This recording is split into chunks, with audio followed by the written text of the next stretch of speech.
Why is your name J-Perm when T-Perm is the best? Okay, let me stop you right there. So T-Perm cannot be better than J-Perm. First of all, J-Perm is just a rearranged T-Perm, so it's all the same finger tricks. However, by rearranging it, you essentially take out the regrips, and you reduce the move count by 1 move. So there's really no reason why T-Perm would be better than J-Perm. Like, it's just hard to argue that it is better. I don't mean to get so emotional about this, but after all, my channel name is J-Perm, so I really like J-Perms. There's something about them. So I tend to get questions about what should I learn after OLL, and I was thinking the same thing back then when I was trying to figure out what to learn. So which one should you use? I think that COLL personally is the better choice just because it gives you corner permutation recognition experience, and also you'll be able to use it more often. And what I mean by use it more often is the thing with stuff like winter variation is a lot of the cases are very hard to recognize, the cases are really bad, or both. So with COLL, that doesn't really happen. That's why I think that COLL has better reward. Plus, I've already made a few videos on why you should learn COLL and all of my algorithms and how I execute them, so you can go check that out in the description. Have you ever been to a competition? Yes, I have a couple of years ago, back when I didn't practice that much. I would kind of be on and off with my interest in cubing, and I would just go to a competition because there happened to be one nearby. So I went to them, and I did not do very well because I was not practicing very much. But there is one competition recently that I went to, but there was a lot of pressure on me because really all I wanted to do was win the prizes. So I went there and I was taking it super seriously all day. I was not able to perform to my best. I still won the prizes though, but I think my best competition average is like 10.8 something, which is way worse than my regular average at home. But like, maybe it's competition nerves, maybe it's the fact that I've only been to one competition since I was sub 11. I haven't had a lot of chances to really improve that average, so I guess for now I'll just wait for another competition. What's your WCA profile? I'll just put the link in the description.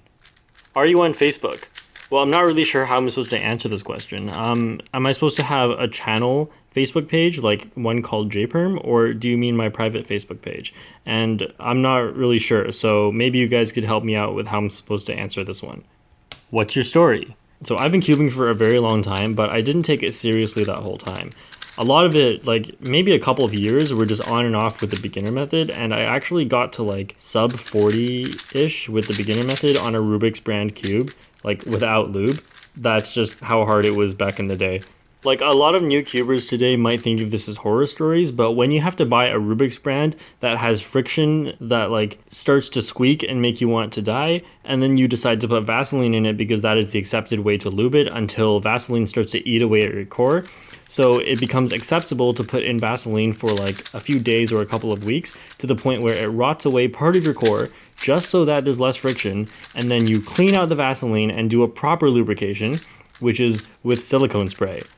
So you have to lay out all of your pieces, silicone spray them, and then wait for them to dry, and then play with your cube tomorrow. Alright, but then a couple of years later, the Diane Zanchi came out, so I guess I can't really complain. Anyway, in terms of practice, I was always on and off with my motivation or with my interest in cubing, so I would just start cubing for a couple of months and then be really motivated, and then all of a sudden I would just kind of drop it for a few weeks or months. And so it was really on and off, and I never really got past sub 13 that way. And I had a lot of bad habits that I never bothered to fix because it took too much energy to fix them, such as not doing YouTube flicks or doing like really bad algorithms that I didn't bother to change. But then once I really decided to start improving, then I changed all of that and got to like sub 12, sub 11, sub 10, so on. I do take it more seriously now than I ever have just because I think it is so much more fun now for some reason. And yeah, that's pretty much it. If you think it's more fun and you really want to improve, then that's where the motivation comes from. Otherwise, I would just say don't force yourself. There were times where I would take a break for 2 weeks at once simply because I was not motivated to practice at all. I would come back after the 2 weeks and I would suddenly do a session of 100 and break all of my PBs, that just feels amazing, but you can only do that when you have the motivation to do it. Can you do some crossdraft to all transition or some big cube stuff? So in terms of crossdraft to all transition, I made some example solves, and I did put a lot of emphasis on crossdraft to all transition because in my opinion that is the most important part of the solve. If that part of the solve is good, you'll probably have a good rest of the solve. But of course, I could always make another video that's specifically on crossdraft to all transition and how you should approach it. So let me know what you guys think. Should I make that? Okay, and for big cube stuff, I personally don't really enjoy doing cubes 5x5 or bigger, and for 4x4 my interest in it was always just on and off. So I'd buy a cube and then after a little while I'd lose interest and I would sell the cube. So at some point I think I was able to get like sub 1s, but that's not really enough to be able to say that I was good at it at all, considering my time on 3x3. And if you translate that to how good somebody should be on 4x4, then frankly, I was terrible at 4x4.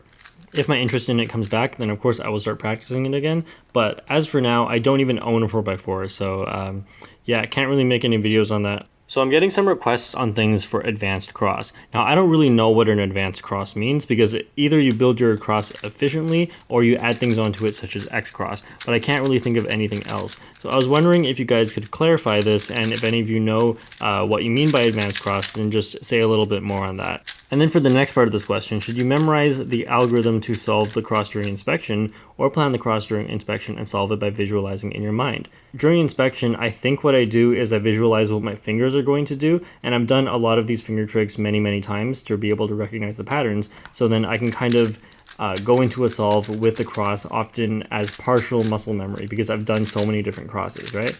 So for example, if you've never done cross on the bottom and you always do cross on the top, and you try to switch to cross on bottom, you'll probably have to spend a lot of time thinking during the beginning of your solve rather than just doing the cross, because you don't have a lot of muscle memory to do all the sequences of moves that you would normally do. So since I've done a cross so many times on the bottom, then I'm able to basically do muscle memory. So what I'm saying is here, I never really thought about it the way you phrased the question, but it's just practicing a lot. Eventually it'll just become easier. I think that's all I have to say for it. It's really a tough question to answer.